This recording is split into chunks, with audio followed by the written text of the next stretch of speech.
Hi, I am Anna. I come from www.ntvforex.com. Stock rout continues. A stock market breadth confirms weakness analysis. http ntvforex.com News ID 9A8BC 499 2029 11:33 AM. Global stock market today. The global stock futures are trying to erase some of their losses after an intense sell-off experienced on Wall Street. The Nasdaq index plummeted yesterday. Tesla's stock took most of the beating, with their share price plunging 21% yesterday, the biggest one-day loss in the company's trading history. Traders are also concerned that the coronavirus vaccine trial has been halted because one person involved in the trial has become ill.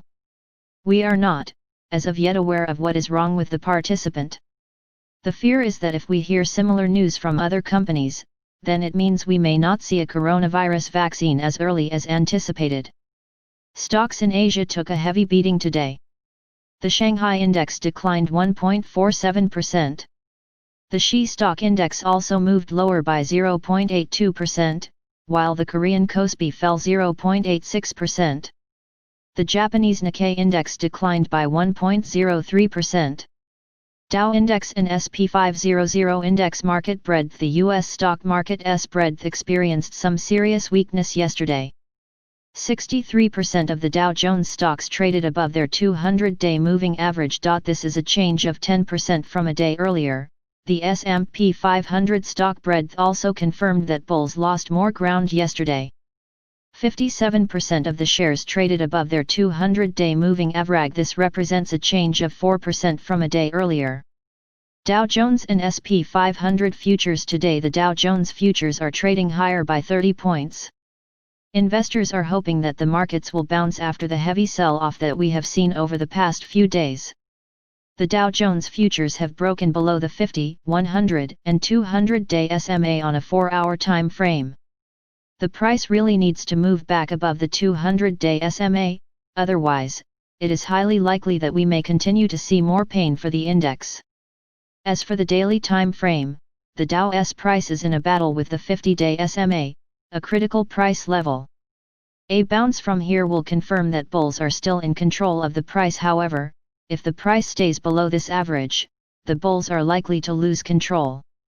The S&P 500 futures, the wider representation of the U.S. equity market, is firmly trading below the 200-day SMA.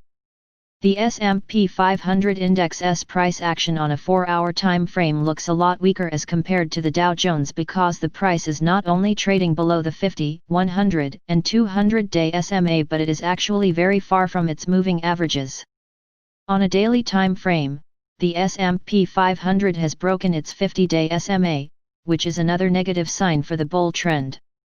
Stock market rally. The S&P 500 stock index continued its losses yesterday and fell 2.78%.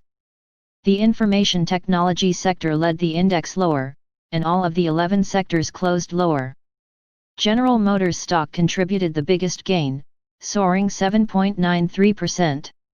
Apache stock was the largest drag. It fell by 10.7%. The S&P 500 stock index is up 7.5% during this quarter. The Dow index declined 632 points yesterday, and the Dow stocks moved the index lower by 2.25%. 4 stocks of the Dow Jones index increased in value, and 26 shares of the Dow index moved lower. Disney stock advanced higher by 1.67%, and was the biggest mover for the Dow, while Salesforce stock dropped 5.27%, the biggest drag for the Dow Jones Industrial Average Index. The Nasdaq Composite, a tech-savvy index, plunged 4.77% yesterday. Subscribe our channel to receive the news as soon as possible. Thank you for watching. If you want to read real-time news, text messages to MT5 Expert Advisors page at https://m.me/mt5.expert.advisors.